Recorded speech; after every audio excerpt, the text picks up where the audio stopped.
กำสอนด้วยพระครูวิสิทธิ์ศรีลาภรณ์เจ้าคณะตำบลป่าแดด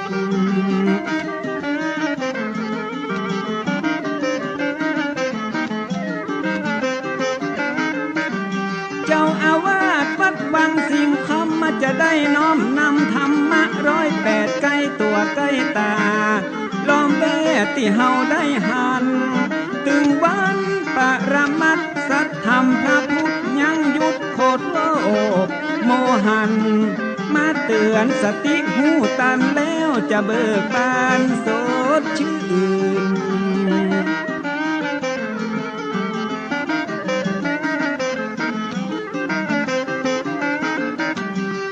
คนดีมีศีลธรรมเหมือนมีเงินปันเงินหมื่นมีศีลบ่ตุกคมคืนมีทำใจบ่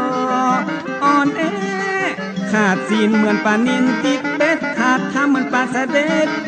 ติดแห่ฟังธรรมเอาธรรมะดูแลถือศีลเอาศีล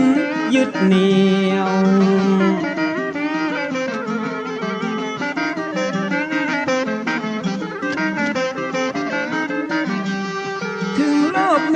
จะวุ่นวายจิตใจไปไหนบ่ห่อเหี่ยวมีศีลธรรมยึดเหนี่ยวจิตใจก็จะมันคงทุกนักจะกลายเป็นเบาถ้าเฮาหูจักปล่อยปลงธรรมะของพระพุทธ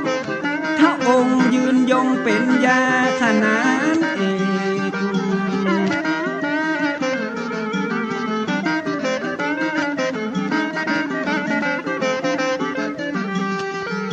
การมรดกทำกรรมเมืองนำเรื่องดีๆพิเศษ6 โมงเมื่อเจ้าฟังเทศตั้งวิทยุระบบ FM เติมศีลสมาธิปัญญาแก่กล้าสมบูรณ์ภูมิเต็มสร้างภูมิต้านทานเพชรเกมอิ่มเอมเข้าใจแจ้งที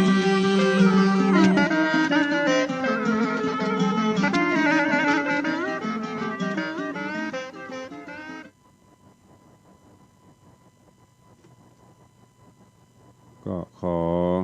ยกมือ10 นิ้วกราบนอบน้อม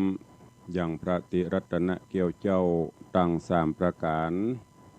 อันมีพระพุทธพระธรรมพระสงฆ์อันเป็นสรณะที่เปิ่งที่เคารพนับถืออันสูงสุดในชีวิตกราบคารวะแทบไตไวสาปุญญาปารมีธรรมพระมหาเถรานุเถระเจ้าคณะพระสังฆาธิการภิกขุสงฆ์สามเณรจุตนจุองค์โดยความเคารพขอเจริญสุขเจริญปอนปออกไม่ออกศรัทธานาบุญตินจองห้องวัดจุหนุ่มเท่าใจยิงก็ขอน้อมต้อนรับทุกท่านเข้าสู่รายการมรดกธรรมกำเมืองต่างสถานีวิทยุกระจายเสียงพระพุทธศาสนาแห่งชาติและสังคมคลื่นเพื่อการศึกษาพระพุทธศาสนาและวัฒนธรรมส่งสัญญาณออกอากาศจากสถานีวิทยุวัดฝ่ายหินตำบลสุเทพอำเภอเมืองจังหวัดเชียงใหม่สถานีวิทยุวัดหนองกายตำบลสันปะยางอำเภอแม่แตงจังหวัดเชียงใหม่สถานีวิทยุ CM77 วิทยุอินเทอร์เน็ตล้านนาสถานีวิทยุพระพุทธศาสนาจังหวัดเชียงรายสถานีวิทยุคลื่นพระพุทธศาสนาและจริยธรรม96เมกะเฮิรตซ์ตลอดจนวิทยุชุมชนเสียงตามสายห่อกระจายข่าวตามวัดวาอารามตามหมู่บ้านต่างๆพร้อมกันนี้ขอกราบไหว้สาปรมีธรรมและขอเจริญปอนต้อนรับญาติโยมที่ติดตามต่างเฟซบุ๊กเฟซไลฟ์อยู่ในเวลานี้ก็ขอถวายการต้อนรับหลวงพ่อดำรงครูสถิตเจติยรักษ์วัดเจดีย์แม่ครัวท่านเจ้าสิทธิชัยอินทวโนตลอดจนเจริญปอนต้อนรับคุณโยมอัญชลีคำกิติคุณโยมชมจันทร์สอนคำ ท่านนายกเจริญคำยามาคุณโยมปารุ่งจงเจริญพี่หมอมัทนาอัมพันธ์แล้วก็หลายๆท่านที่กำลังเข้ามาติดตามรับชมรับฟังกันอยู่ทาง Facebook เฟซไลฟ์อยู่ในเวลานี้รายการนี้ดำเนินโดยอาตมภาพพระครูวิสิทธิ์ศิลาภรณ์เจ้าคณะตำบลป่าแดดเจ้าอาวาสวัดวังสิงห์คำตำบลป่าแดดอำเภอเมืองจังหวัดเชียงใหม่เป็นผู้ดำเนินรายการก็นำเอาเสียงธรรมะแบบพื้นบ้านล้านนารักษาฮีดฮอยมรดกธรรมกำเมืองน้อมนำมาเทศนาฮือครูบาอาจารย์ท่านเจ้าพระภิกษุสงฆ์สามเณรตลอดจนญาติโยมศรัทธาได้ติดตามรับฟังกันเป็นประจำตั้งแต่เวลา6 โมงไปถึง7 โมงโดยประมาณถวายการต้อนรับท่านเจ้าอาจารย์พระครูประหลัดวิมลวัฒน์เนอะตุปิโจวัดพวกจ้างก็ได้เข้ามารับชมรับฟังเสียงธรรมะในยามเจ้าขอกราบถวายการต้อนรับตัวเองก็วันนี้อากาศตอนเช้าก็จะเย็นสบายเนื่องจากช่วงนี้ฝนก็เริ่มจะหนาแน่นขึ้นแล้วแต่ว่าช่วงบ่ายๆก็มีฟ้าฝนตกลงมาก็สร้างความชุ่มฉ่ำชุ่มเย็นคลายร้อนกันไปจะได้ก็ตามร้อนกายก็ปอทนได้จะไปร้อนใจเนอะพยายามแปลงจิตใจให้เย็นสบายโดยการเอาน้ำศีลน้ำธรรมเข้าชโลมจิตใจจะไปปล่อยให้ความโกรธความเกลียดหรือโลภะโทสะโมหะเข้าครอบงำพยายามขจัดปัดเป่ามันออกไปนักยิ่งห่างไกลเฮาตะใดเฮาก็ยิ่งจะมีความชุ่มเย็นยิ่งจะมีความสุขดังนั้นก็ฝากไว้กับญาติโยมทั้งหลาย6 โมงปลายแล้วเนอะไผยังบัดตื่นบรรลุกเตื้อก็ตื่นกันได้ลุกกันได้แล้วแสงเงินแสงทองจับขอบฟ้ารุ่งอรุณวันใหม่มาถึงแล้วนกหนูกาไก่สิงสารสัตว์ก็ออกเสาะว่าหากินเฮามนุษย์เดินดินก็ต้องตื่นมาทำกิจวัตรส่วนตัวจากนั้นก็เตรียมตัวเตรียมกายเตรียมใจที่จะต้องประพฤติปฏิบัติหน้าที่กิจของภัยของมันเป็นตุเจ้าพระนายก็มีกิจวัตรที่จะต้องปฏิบัติเป็นข้าราชการทหารตำรวจก็มีหน้าที่ไปเป็นกุลีกาเป็นเจ้าบ้านเจ้าจองกาก็ไปหน้าที่ของภัยหน้าที่ของมันตามบทบาทหน้าที่ของเฮาตราบใดที่เฮายังมีลมก็จะต้องมีเรื่องให้เฮาได้ทำได้คิดเพราะเฮาอยู่บนโลกนี้ดังที่เปิ้นบอกไว้เปรียบเหมือนโรงละครโรงใหญ่ตีบทกลอนได้เตือนเฮาท่านทั้งหลายว่าอันโลกเรานี้เหมือนโรงละครมนุษย์นิกรทุกชาติภาษาต่างร่ายรำทำทีท่าตามบทลีลาของบทละครบางครั้งก็เศร้าบางคราวก็สุขบางทีก็ทุกข์หัวอกสะท้อนมีรักมีร้างมีจากมีจรพอจบละครชีวิตก็ลาเมื่อเฮายังบ่จบบทบาทบ่จบหน้าที่ก็ต้องแสดงไปหน้าที่ภายหน้าที่มันทำหน้าที่ของตัวให้ดีที่สุดให้ได้บกพร่องน้อยที่สุดเมื่อบทบาทหน้าที่เฮาหมดลงก็จะต้องลาเข้าลงเข้าล่องไปนี่เป็นคติธรรมสอนใจเฮาท่านทั้งหลายได้เป็นอย่างดีเนอะจึงขอฝากไว้เป็นธรรมะข้อคิดกับญาติโยมทั้งหลายได้นำไปใช้ในการดำเนินชีวิตประจำวันก็เข้าหายังพระธรรมเทศนาวันนี้ในเรื่องของมณีจันทกุมารไข่แสงก็ลำดับมาถึงยังผูกทวนที่6และตอนที่แล้วมาถึงที่มณีจันทร์ก็ได้เสาะหาคือตึงมณีจันทร์ตึงพรหมปั่นต่างคนก็ต่างเสาะหากันเพราะเปิ้นเป็นผัวแก้วเมียแสงเป็นกู้บุญบารมีกันอย่างตอนก่อนนั้นพรหมปั่นก็เสาะหามณีจันทร์องค์อมรินทร์พระอินทร์เจ้าฟ้ามาทดลองใจว่าจะฮักเดียวใจเดียวก่อ ถ้าแรงเป็ดเป็นมนบหนุ่มน้อยมาล่อนางก็มีจิตมีใจจนวันนี้ไปถึงบ้านถึงเมืองปุละส่วนวันนี้จันก็เช่นเดียวกันดันด้นเสาะหาพรหมปั่นเมียฮักในระหว่างตังเทวดาก็มาร้องใจเหมือนกันเปิ้นก็มีจิตบ่มีใจเพราะฮักเฉพาะพรหมปั่นเมียฮักคนเดียวตอนนี้ก็เข้าสู่บ้านสู่เมืองของตัวพอไปถึงบ้านถึงเมืองตั้งตึงพรหมปั่นก็มาเกิดว่าข้าถ้าจะบริพารมีนักควรที่จะฮื้อเขาไปเสาะพอโลไปสืบเสาะหาว่า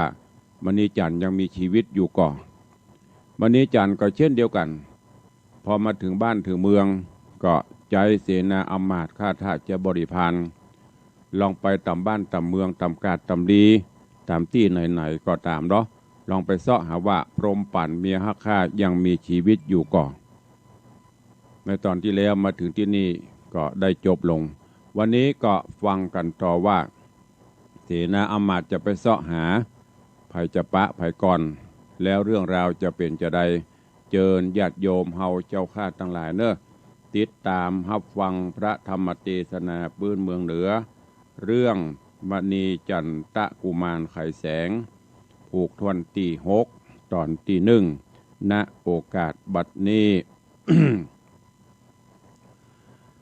นะโมตัสสะภะคะวะโตอะระหะโตสัมมาสัมพุทธัสสะสาธะโวฟังลาโสตุจนะสัพพุริสะตังหลายตั้งยิงและใจหนุ่มเทาที่ได้ปากันเราที่ตามทาดาฟังยังรัสธรรมเทศนามณีจันทกุมารไขแสงลำดับแทงมาแถมแล้วเราเถิงยังผูกทวนที่6เนอเจ้าขอเชิญศรัทธาตั้งหลายตั้งยิ่งใจหนุ่มเทาจูงตั้งจิตใจเราทอมทาดาฟังต่อไปไปนานี้และนาเมื่อนานบัดนี้จันนอดนาดได้เป็นเต้าราชปกครองปาลาแตนปิตามารดานอเต้าโจมชื่นเย้านอยินดี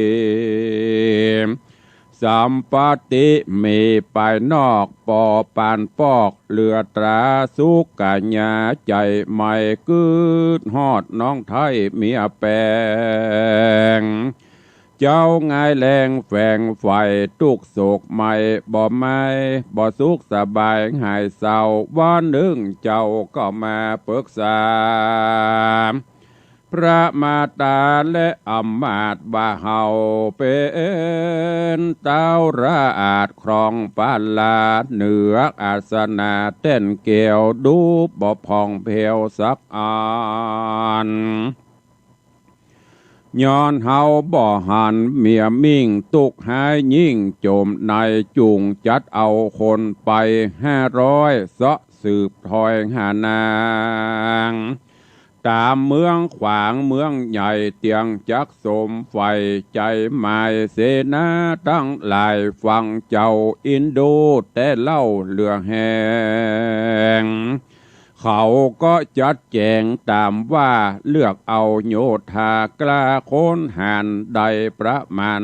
500จะกล่าวถอยว่าดูราสุรโยธาตุกผู้สูจุงไปสู่พญาเปิ้นเรียกหาจากใจเขาก็เข้าไว้กราบตุนสามว่าข้าแด่พระราชาธิราชข้าพระบาทแห่งพระญาได้ป่าโยธา500มารอถอยฟังกำจา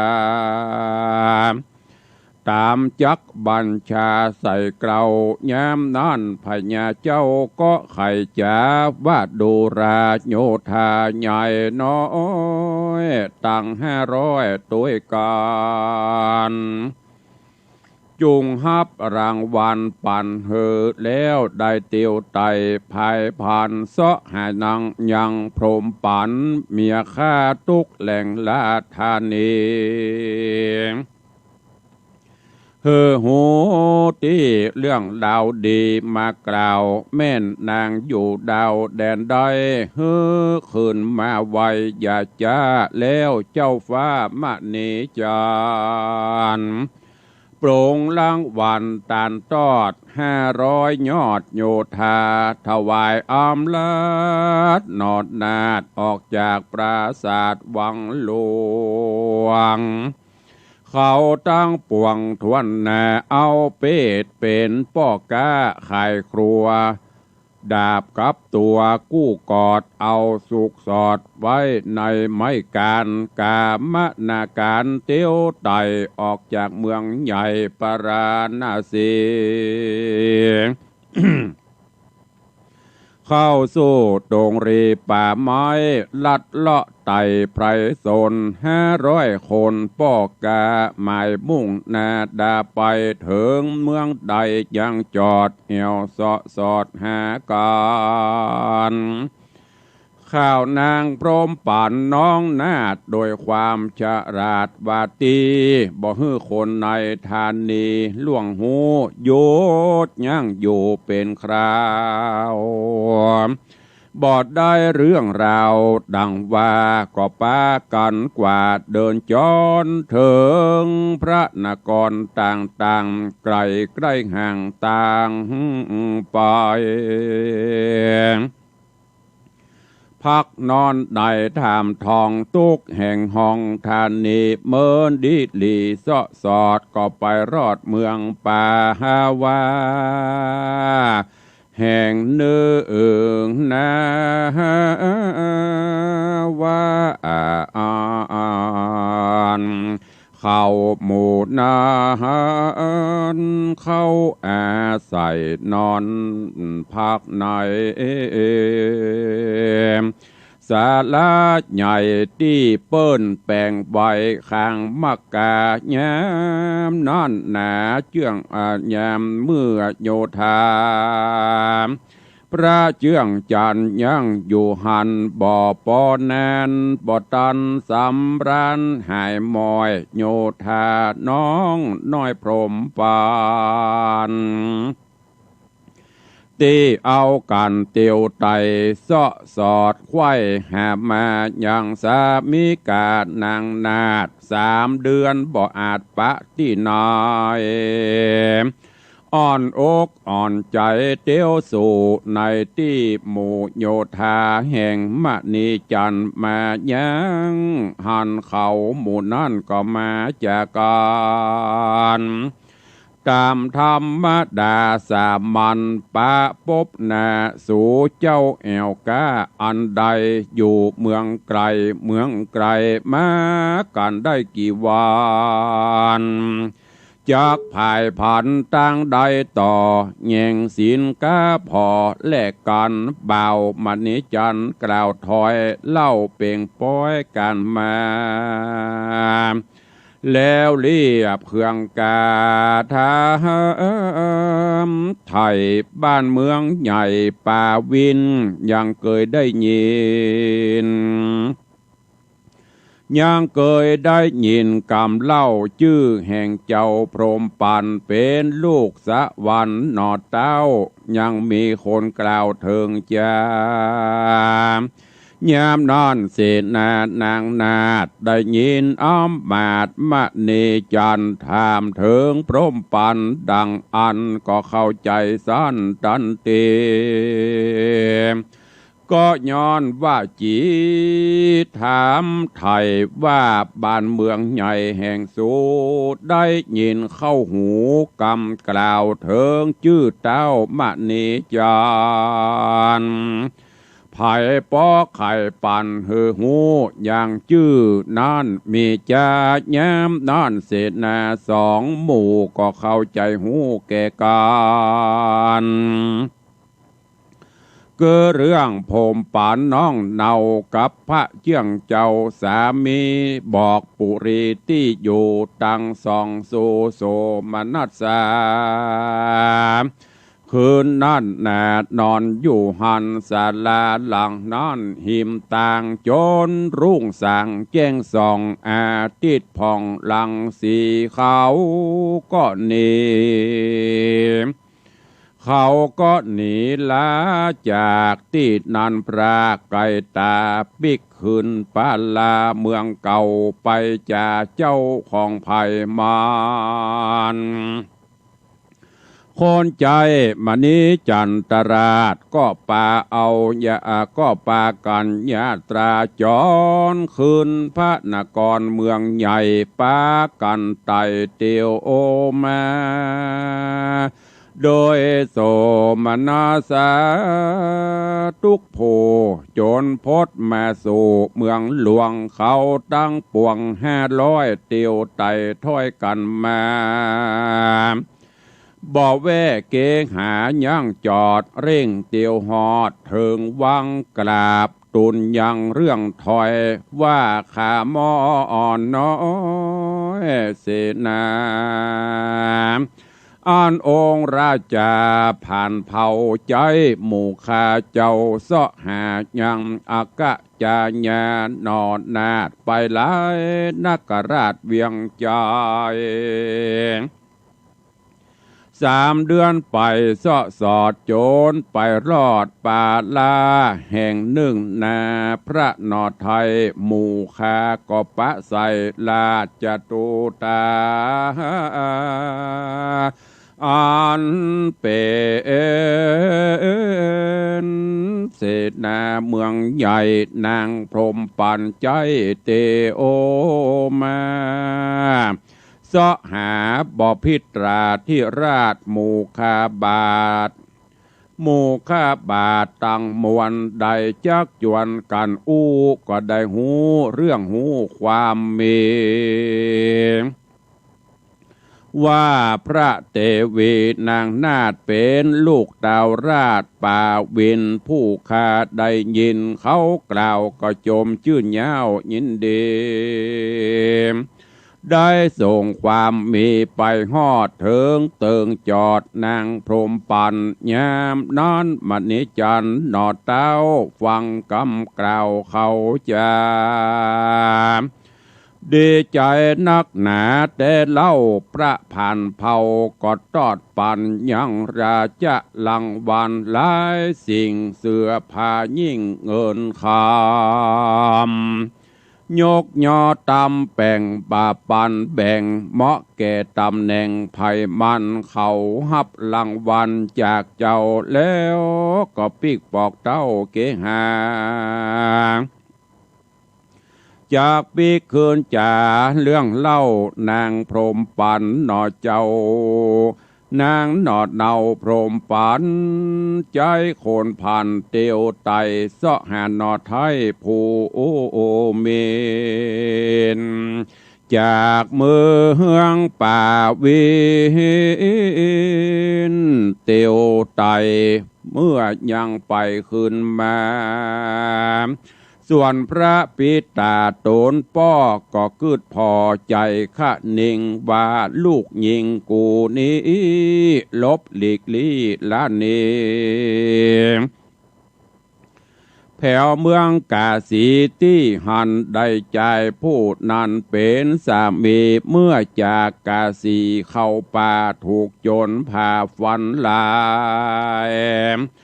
ลางกวนตายเสียเล่าแม่นบ่อน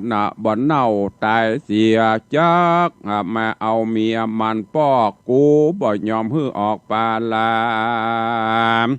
จากเสาะหาอย่างกู้เฮอได้อยู่ห่วมกับกันบัดนี้เฮาหันใจผู้นึ่งเราเป็นลูกเต่าแห่งเสนามีกำลังปัญญาฉลาดเพื่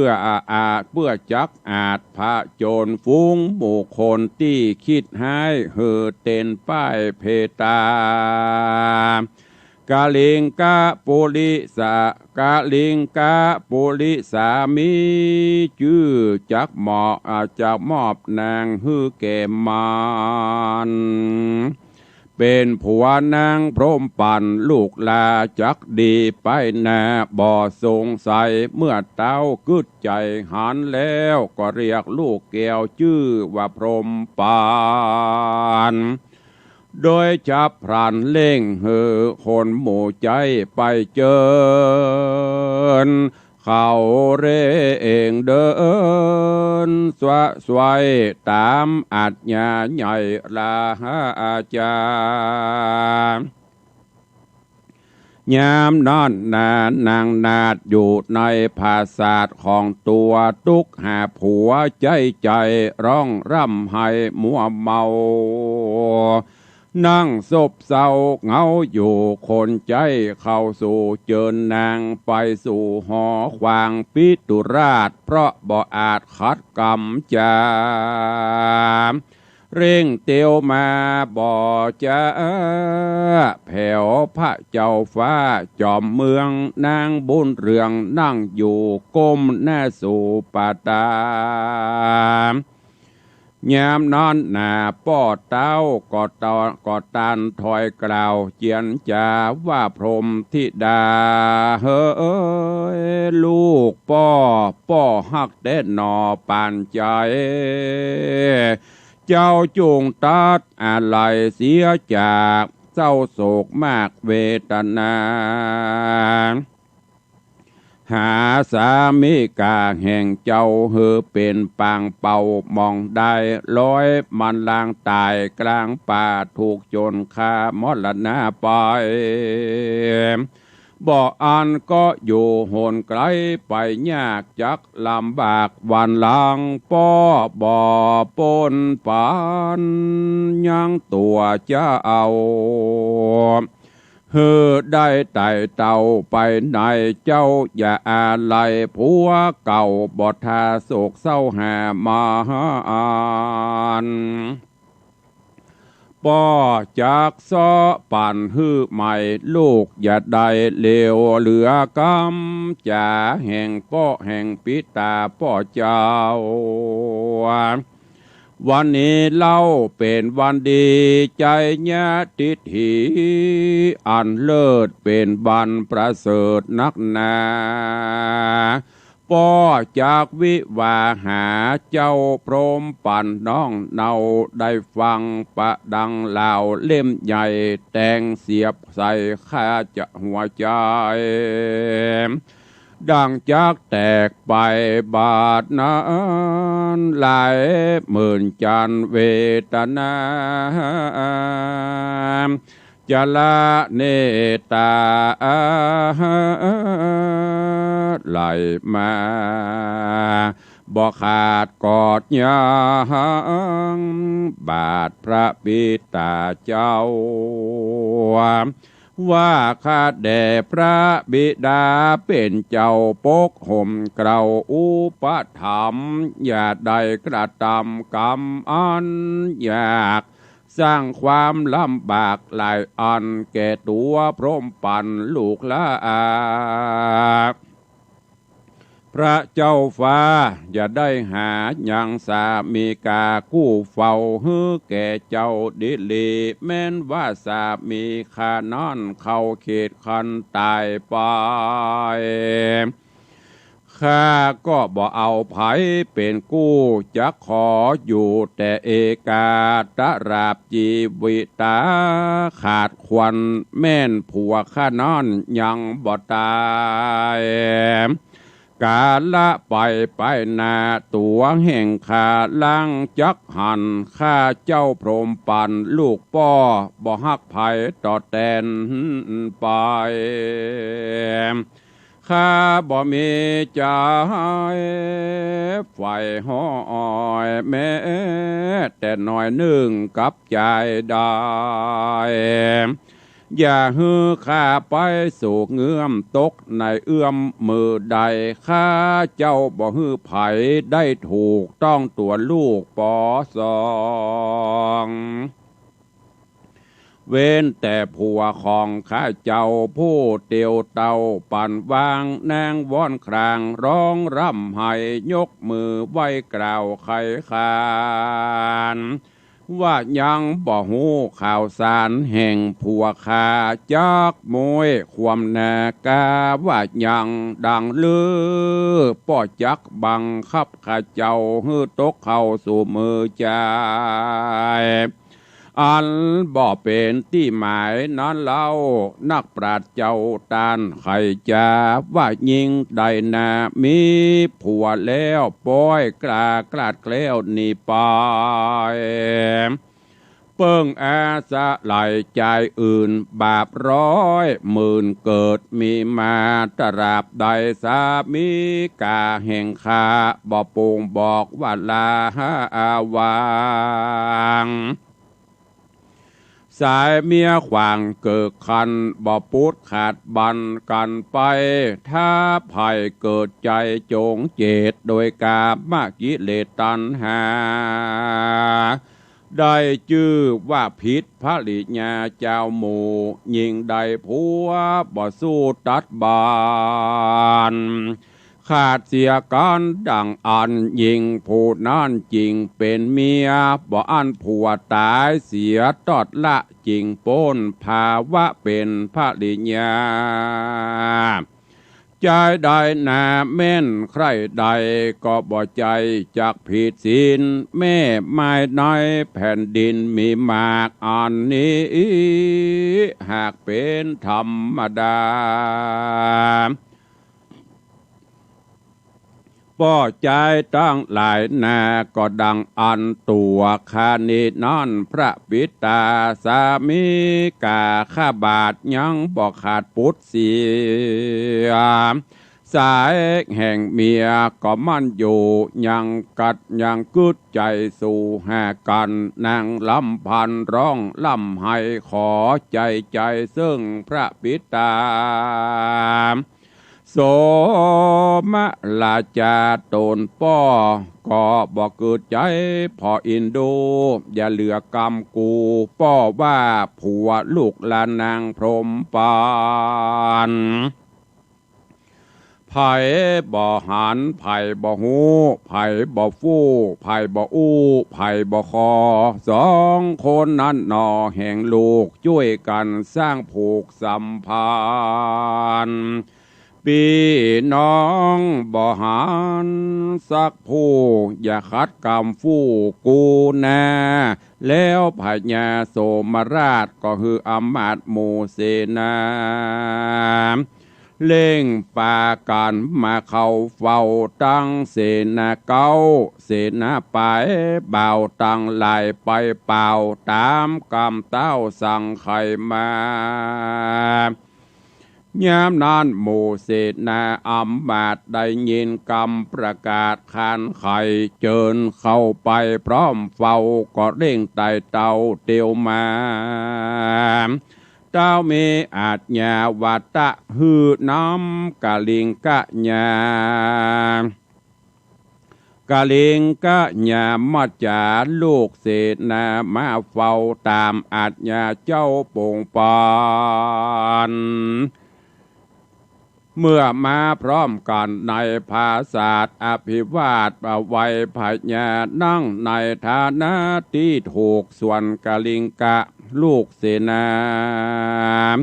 เต้าฮือเข้ามานั่งไกลส่วนพระเงาไทยจอมปาลากล่าวว่าดูราเศษนาอ้อมมาดสัพปุริสาจาดคนดีบาดนี้เฮามีกรรมถามว่าผัวลูกลานางพรหมปานทุกโจรฟันผ่ามั่งแม่นมันบอดลางกวนตายกาละปลายลุนหูข่าวปิกมากล่าวขอเอาลูกของแห่งเฮาปีกปอกสู่ต้านจูงบอกไข่จากวนเนี้ยสันได้จาว่าอันเสนาหมู่นั่นก็โจรพญา จริงไว้สาตาวราชข้าบ่อาจจักพิจารณา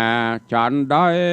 จะจักถูกต้องนักระเขตห้องเมืองเฮาตามปินเต่าแบบเบาแล้วแต่พระราชเจ้าจักจาลางพ่องก็ไว้สากล่าวว่าข้าแด่เจ้าฟ้าจอมเมืองอันว่าพระนางบุญเรืองนั้นเล่าเดิมแต่แรกเก่าจากเมืองไปสู่แดนไกลดาวเขตต่างประเทศไกลโหนไปปะจวบโดนเนื้อกู้สมกะอยู่กับกันภัยบ่หูบ่หันเมื่ออ่านเมื่อภัยหลายนานเกิดมีมาปอกขึ้นนักลาเมืองเก่าหมู่ข้าเจ้าบ่จ้างจ้าดังว่าเปิ้นมาขอกับพระบาทและได้อนุญาตโปร่งวางไปแผ่วกลางตังโจรพานางปอกนานีคืนมาปลายโลนนั้นหนาเขาเจ้ามาขอคืนเรากวนปั่นเพราะเป็นกู้กันอนุญาตส่วนมาอมาตย์เสนาจริงกล่าวว่าดูราพี่น้องลองกึดลอดห้องเดิมอ่อนนางจากพระนครพรากนาหมอตายว่าฉันได้คืนอยู่ไปนางน่าอาจชีวิตจะขาดเมื่อมอนถ้าออกจากพระนครเมืองใหญ่จากโป้นโศกไม่เบียนคุยก็มีแหละนานิธิตังขีญาสั่งวันนาวิเศษจาห้องเหตุธรรมเทศนามณีจันตะกุมารไข่แสงผูกทวนที่6ตอนที่1ก็บังโกมโสมเรศเด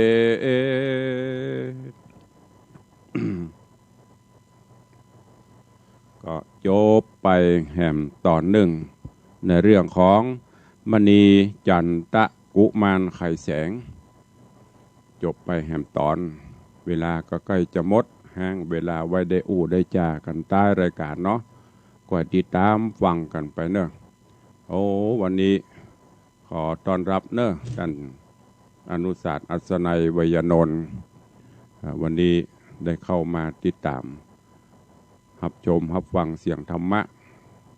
อันนี้น้อยนานทหารเก่าท่านอนุศาสตร์อัศนัยสุขสบายดีเนาะท่านเจ้าเนาะขอให้เจริญการโกงล่วงเรืองเนอะเจริญในลาภยศสรรเสริญเจริญสุขบุญบารมีหลวงปู่รักษาแล้วก็ขอถวายการต้อนรับอาจารย์ท่านเจ้าอย่างพระเจ้าอินสารวัดพระธาตุดอยเวากำลังรับชมอยู่โอ้ถวายการต้อนรับท่านเจ้าเนอะอันนี้ได้เข้ามาชมครูบาอาจารย์แล้วก็มีโยมอย่างสงกรานต์กับสงกรานต์กับว่าจงรักก็ว่าอย่างถ้าอ่านพิษสุมาเนอะภาษาอังกฤษนี่บอกให้อ่านนะมันอ่านไม่ถูกเดี๋ยวจะเฮือนผู้หมวดอัศนัยหรือว่าท่านอนุศาสตร์อัศนัยมาแปะขึ้นนะ ขอบคุณอนุโมทนาทุกท่านเนอะที่เป็นกำลังใจทั้งจากฟังจากสถานีวิทยุแล้วก็ได้เข้ามาชมมาฟังต่าง Facebook เฟซไลฟ์เมตตาได้กดแชร์กระจายเสียงสืบต่อๆกันไปในกลุ่มเปื่อนๆเนอะตันตีเข้ามารับชมรับฟังกันต่าง Facebook เฟซไลฟ์บัติดการได้ก็นิมนต์แล้วก็เจริญปอนเจิญเนอะเข้ามาชมมาฟังกันยามเจ้านี่พี่ไอ้สุนทรกำลังเข้ามาก็เจริญปอนเรื่องราวของมณีจันตะกุมารวันนี้ลำดับลำดามาถึงหลังจากที่มณีจันทร์กับพรหมปันได้ปะกันแล้วก็ปัดพรากจากกันต่างคนก็ต่างไปคนละที่ละต่างหลังจากที่โจรดักปล้นกลางป่าดึงมณีจันทร์ก็ละหกละเหินไปแหมติ่งหนึ่ง ซ้อหาพรหมปันถึงพรหมปันก็ละเฮกละโหนไปซ้อหามณีจันทร์ต่างคนก็ต่างซ้อหากันไปโดยรักและผูกพันรักเดียวใจเดียวจนสุดท้ายต่างก็ดันด้นฝ่าป่าดงน้ำไปถึงบ้านถึงเมืองของไผ่ของมันพอไปถึงบ้านถึงเมืองต่างก็ใจทหารไปเสาะสืบหาซึ่งในตอนนี้ตังเสนาอำมาตย์ของมณีจันทร์เสนาอำมาตย์ของพรหมปันมาปะใส่กันที่กลางที่ศาลากลางเมืองหนึ่งต่างก็ถามหากันสืบเสาะหากันตามเพื่อนเขาสายสืบตังเสนาของมณีจันทร์ก็ถามตังเสนาพรหมปันไปที่ไหนทางปุ้นก็ตอบมาทางปุ้นก็ถามตอนนี้ก็ตอบไปปรากฏว่าวัตถุประสงค์เดียวกันอันหนึ่งก็ไปเสาะหาอันฝ่ายไม่ยิงอันหนึ่งเสาะหาฝ่ายผู้จ่ายพอหูจะอีปบล่ำลากันต่างกับปิกบ้านปิกเมืองเพื่อที่จะเอาข่าวสารนี้ไปกราบทูลต่างฝ่ายเสนาอำมาตย์ของมณีจันทร์ปิกไปถึงก่อนละก็ไปกราบทูลคือกับมณีจันทร์ได้หูว่าตอนนี้ศรีปริญญาของพระองค์ยังมีชีวิตอยู่ที่เมืองป่าวินปุ่นคืออุ้งง่ายๆปีกไปบ้านเก่าบ้านเดิมเพิ่นไปรอดบ้านเก่าบ้านเดิมละมณีจันทร์ก็ดีอกดีใจมอบบรรณาการของฝากรางวัลต่างๆฮือกับตังอำมาตย์ทั้งหลายเหล่านั้นย้อนกล่าวถึงตังส่วนของพรหมปันเสนาอำมาตย์ที่ไปติดตามข่าวสารยังปีกมาบ่ถึงเตื้อป้อพญาก็มาฮ้อนใจอินดูลูกความผูกพันอินดูลูกเศร้ามองก็เลยว่าเนี่ยจะได้ดีก็เลยจะเสาะคนใหม่คือลูกก็ไปได้เสนาคนหนึ่งจะเอาคือลูกจะเอายกฐานะคือกะลิงกะชื่อกะลิงกะปุริสาจะยกคือเป็นผัวของพรหมปันห้องพรหมปันมาเข้าเฝ้าพรหมปันก็บอกว่าโอ้ป่อเฮ้ยผัวข้าเจ้าตายไปก็ยังโมโหเป็นตายให้ดีอย่าเดื้อถ้าหูข่าวว่าตายเต้กายได้ก็ก้อยว่าอันนี้ยังหูอย่าเดื้อป่อจะมาจับมายับคือเป็นอย่างอี้มันจะเปิงจากนั้นก็ตังป่อพญาพรหมทัตก็ถามโมเสนาอำมาตย์คือป้นประชุมหรอถามกันว่าจะเนี่ยจะได้ลูกไปอย่างอี้เรื่องราวมันมาถึงจะอี้เฮาควรจะเนี่ยจะได้ดีเปิ้นก็ห้องปรึกษาเหล่าข้าราชการเสนาผู้ใหญ่ต่างก็คือข้อคิดข้อหันต่างๆนานาแต่จะลงได้จะได้ก้อยติดตามฟังกันในตอนต่อไปในเรื่องของมณีจันทกุมารไข่แสงในตอนต่อไปเนอะวันนี้ขอปุ่งวางไว้แต่เพียงเก้าอี้ก่อนเจริญปอนต้อนรับโยมพี่เหมยชูศรีไวยสาเจ้าท่านพระครูฟังทุกวันขอบคุณอนุโมทนาบุญเนอะก็มาถึงโหมดรายการเดี๋ยวเวลาแถมหน่อยแต่ก่อนที่จะได้เปิดหน้าไมค์ได้ได้ได้จ๋าตุลุงก็ขอเมตตาอนุญาตได้ประชาสัมพันธ์ขอบคุณบุญกุศลกับญาติธรรมญาติโยมเนอะที่เปิ่นได้มาร่วมโมทนาสาธุในการบูรณะปฏิสังขรณ์ปิดทองหลวงพ่อพระเจ้าตันใจสารูปครูบาศรีวิจัยสารูปหลวงพ่อสดแล้วก็สมเด็จพุทธจารย์โตหลวงปู่ทวดพระรอดหลวงแล้วก็บูรณะปฏิสังขรณ์หุ้มตองจังโกพระธาตุเจ้าเจดีย์เปลี่ยนยอดชัดแล้วก็สร้างยอดชัดเอกหรือว่าชัดเจดีย์องค์ใหญ่โดยทองคำบริสุทธิ์ส่วนจะได้น้ำหนักเท่าใดสุดแล้วแต่บุญญาบารมีเทวบุตรเทวดาเพื่อจะหนุนนำส่งตะวันนี้ขออนุโมทนาบุญขอบคุณโยมแม่พองศรีบานชัยโยมแม่พองศรีบานชัยบ้านตงเข้าตอกตำบลหนองแยงอำเภอสันทรายโยมแม่ได้นำจตุปัจจัยมาร่วม ซื้อทองคำเพื่อสร้างยอดชัดเจดีย์พระธาตุเจ้าเจดีย์จำนวนปัจจัย 4,100 บาทขอบคุณเนอะกับโยมแม่ผ่องศรีบานชัยเปิ่นอุทิศบุญกุศลฮื้อปอตาคำแม่บัวหอมนายพิชัยบุญทาแสงเป็นเงิน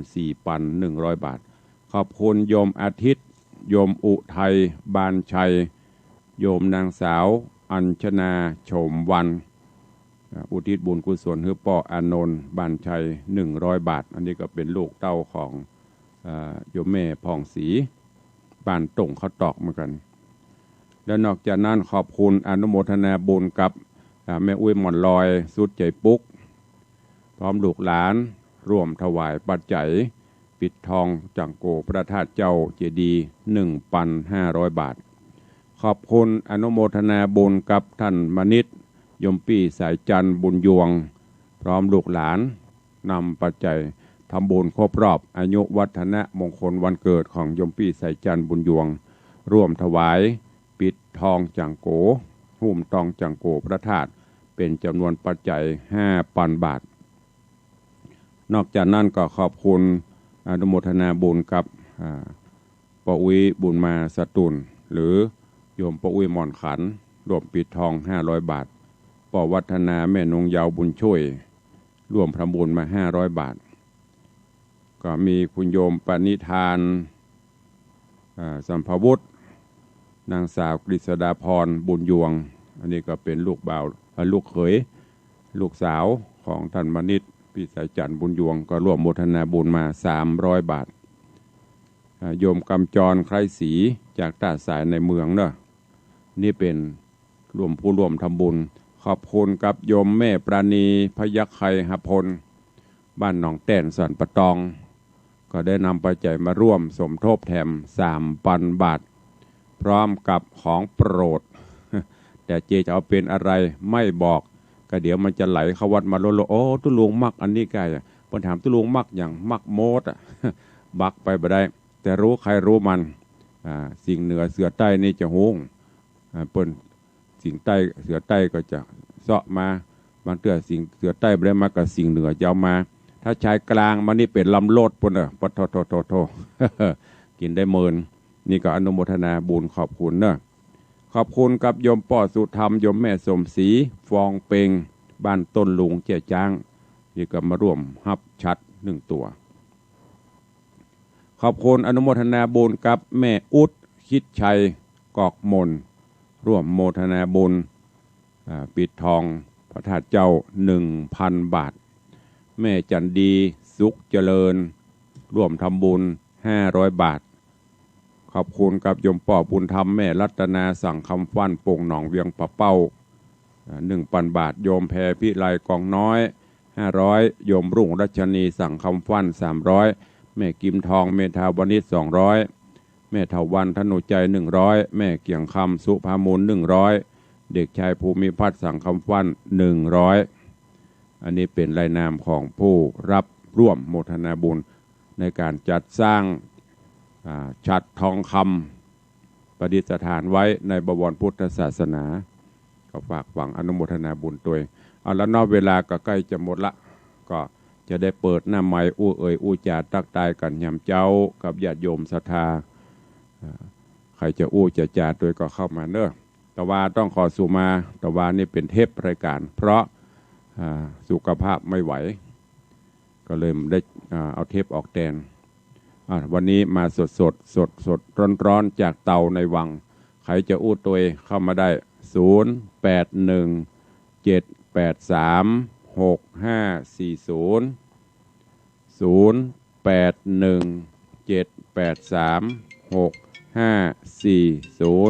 เจริญปอนปอเลี้ยงธนวัฒน์สุสิงห์คำไปสาครับครูบาอาจารย์ท่านเจ้าทุกตนทุกองค์ที่เข้ามาชมภาพนกครูพิสิทธิ์ศิลาพรได้มาฟังท่านพระครูเนอคุณรักษาเสียใต้มาเนาะพอต่อเล่นหนาเลยนะเนาะใจดีเนาะวัดวังสิงห์คำศรัทธาเพิ่นมาเยี่ยมไม่แอวหา ยิ่งเสียใต้เสียเหนียวแม่สิ่งเหนียวแม่แต่โอ้โหม่วนอกม่วนใจจุ่มเย็นแต่เนอแต่ทุกเนออนุโมทนากับพ่อเลี้ยงกำลังใจนะครับไว้ตาครับสาธุสาธุอนุโมทนาขอบคุณกับโยมพ่อเลี้ยงธนวัฒน์สุสิงห์คำเพื่อจะเซี่ยวกันเล่นเนี่ยนะนี่หมู่แฟนครับแฟนพันธุ์แท้เจริญปอนเจ้าไว้ตาเจ้าดูจากดอยสะแกงนะเจ้าฟังถึงวันเนอสาธุเจ้าเจริญปอนเสือใต้สาธุลำกับเจ้าลำจะลำแวดวิหารนั่นน่ะยังมดเนาะอาหาร5 หมู่มันกับมดพ่องอันที่มันนักมันกับมดเด้ออันที่มันน้อยกับมดอะกะขอบคุณหลายๆของฝากจากลำพูนพ่อแท้ละเจ้าใช้ได้แต่น้ำพริกมันจะไปฟังอู้กะจะไปอธิบายนักกะของแปลกๆจ้ะสาธุอนุโมทนาเจ้าถวายกำลังใจสาธุขนาดอันปิดไม่นะเอาออกอยู่นะน้ำพริกสดเอามาอยู่นะห้ามบอกเดี๋ยวเขาจะรู้กันสายต่อไป0817836540ญาติโยมตั้งใน Facebook เนอะที่ฟังอยู่มีเจตนาใครร่วมสร้างบารมีธรรมเขาจะสร้างยอดชัดเจดีย์ของวัดวังสิงห์คำด้วยทองคำบริสุทธิ์เนอะจะแปลว่ามันแปลงทุลุงทองไปอยู่30,000เพราะถ้ากูจะเอาในบริตารนะอย่าคิดมันแพงแล้วแต่ตะใดก็ได้วินก็ได้สลึงก็ได้อย่างหอมกันแปลงอันหลวงพ่อพระเจ้าสิงห์คำนะคนวินคนสลึงคนบาทคน2 บาท5 บาท10 บาทสุดท้ายก็สำเร็จแล้วแต่ผู้มีบุญเนอะจะร่วมบุญกุศลตอนนี้ได้3 บาทปลายละแต่ไม่ได้กำหนดไว้กี่บาทไปเรื่อยๆจนกว่ามาแล้วเสร็จใครจะร่วมบุญกุศลก็ได้ตามหน้าบุญเนอะถ้าจะมีท่านใดก็สุดแล้วแต่บ่มีก็ยกมืออธิษฐานเอามาแล้วสิงห์เหนือนมัสการเจริญปอนแม่สัก5,000กับพ่อกะทองถ้าได้ก็ได้สุดแท้แต่หน้าบุญแต่ว่าเสือใต้เอามา3,000เดี๋ยวจะเติมมาอยู่อีหรอเติมมาเรื่อยๆอันนี้หอมไปก่อน5,000เนาะแปะไว้ก่อนเด้อได้เลยสาธุอนุโมทนาเนอเจ้าสลึงตะวะนี่ราคามันเท่าไหร่27,000ลดลงแล้วนี่27,700สลึงนึงนะบ้านน่ะแล้วก็ลองเอามาเฉลี่ยฮะกะลดลงเท่าไหร่แต่ว่าบาทได้วินเนาะได้วินได้แว่นก็เอาถ้าได้ตะป่นก็ดีแล้วกันเนอะเจ้าสาธุอนุโมทนากับแม่เด้อเจ้านมัสการสาธุเอาเสือใต้ว่าได้สิ่งเหนือป่นขึ้นเนอะของเสือใต้3,000สิ่งเหนือป่น5,000นะต้องมาเติมเนอะขอบคุณอนุโมทนาบุญกับโยมแม่จันดีวิสุทธินันท์โยมแม่อุปถัมภ์จากเจดีย์แม่ครัวร่วมโมทนาบุญซื้อทองคำฝากบุญบารมีแปรทรัพย์ภายนอกเป็นทรัพย์ภายในเป็นอริยทรัพย์ร่วมทำบุญ 5,000 บาทในการซื้อทอง5,000นี่ก็จะได้เกือบสลึงก็เนาะเอาไปหารเนาะ28,000ไอ้ตัว28,000หาร4สลึงเป็น1 บาทถ้าได้สลึงอะกะหมู่เด็กก็สรุปก็รวมทำกรรมขอบคุณตัวอันเนี้ยหมู่เนี้ยญาติโยมทั้งหลายมันจะอยู่ไปเมินอย่างชัดเจดีเนี่ยพวกอยู่ปลายพวกสูงสุดมันกี่ปีเพราะจนกว่าตู้เจ้าตู้หลวงตนใหม่พนลงมาลุบูรณะก็อย่างแต่ว่าเจดีเนี่ยอยู่โดยไปตลอดเจดีองค์นี้สร้างมาคาดว่าวัดนี้สร้างเมื่อปี2417 กว่าปีมานี้เจดีคงจะสร้างพ้นมีหลักฐานยืนยันการสร้างแต่คาดว่าคงจะสร้างประมาณ2,430หมู่เนี้ยประมาณนั้นน่ะวัดสร้าง ตามหลักฐานนะประมาณการนะอาจจะแก่กว่านั้นหรือหนุ่มกว่านั้นสร้างเมื่อ 2417 วันนี้ 2564 เอาบวกลบคูณหารนะ100 กว่าปีละธาตุยังตั้งอยู่เด่นตระงานอยู่เนี่ยแล้วก็จะอยู่ต่อไปจนพระพุทธศาสนาเขาสาบสูญไปปุ่นทรัพย์ไปนอกเป็นเงินเป็นทองที่เขามีอยู่กินไปใจไปกับหมดไปตายไปกับเสี่ยงไปแต่เอามาแปลไว้เป็นอริยทรัพย์ฝากไว้ในพุทธศาสนาก็ขอบคุณเนอะวันนี้ก็มีโยมแม่จันดีวิสุทธินันท์เจดีย์แม่ครัวร่วมโมทนาบุญซื้อทองคำแถม5,000 บาทตอนนี้คงจะได้ประมาณ4 บาทแล้วกันเนาะที่มีมาละเป็นทองประเดี๋ยวนี้ก็มีของตู้ลุงในวัง1 บาทยมปเลี้ยงธนวัฒน์ยมแม่เลี้ยงทัดพิชาหรือปเลี้ยงส่งแม่เลี้ยงนางสุสิงคำ1 บาทโยมแม่แสงปนโยมพิมพ์โยมพลอยบุญใหญ่1 บาทแล้วก็ที่เขาบริจาคเป็นสตางค์เข้ามาแหมตอนนี้คงจะได้ประมาณ4 บาทไปพยายามดันขึ้นไปขึ้นมาได้อย่างนี้ก็9 บาทแหม5-6 บาท5 บาทไปถ้าจะถึงอยู่แล้วแต่บุญแล้วแต่บารมีเนาะอุไปเวลาหมดแล้วเนาะวันนี้มี 4-5 สายมีดีกว่าไม่มีเนาะนี่คือแฟนพันธุ์แท้ ก็ขอนำรายการจากครูบาอาจารย์ท่านเจ้าไปก่อนเนาะเวลาหมดเวลาละปะกันใหม่วันพุธเด้อวันนี้ก็ขอความสุขสวัสดีจุงบังเกิดมีกับครูบาอาจารย์ท่านเจ้าพระเจ้าประสงค์องค์เนนพอออกไม่ออกศรัทธานาบุญตายกตายิกาทุกท่านทั้งจากฟังจากสถานีวิทยุก็ดีจากทางเฟซบุ๊กเฟซไลน์ก็ดีขออนุโมทนาบุญขอบคุณเนออยู่ดีมีสุขมันกันจุตนจุองค์ยัตตาโรธรรมาวัตันติอายุวันโนสุขังพระลังวัย 50+ วิธีดูแลให้แข็งแรงต้องครบ 6 ด้านสำคัญกับ Nestle Health Science อายุ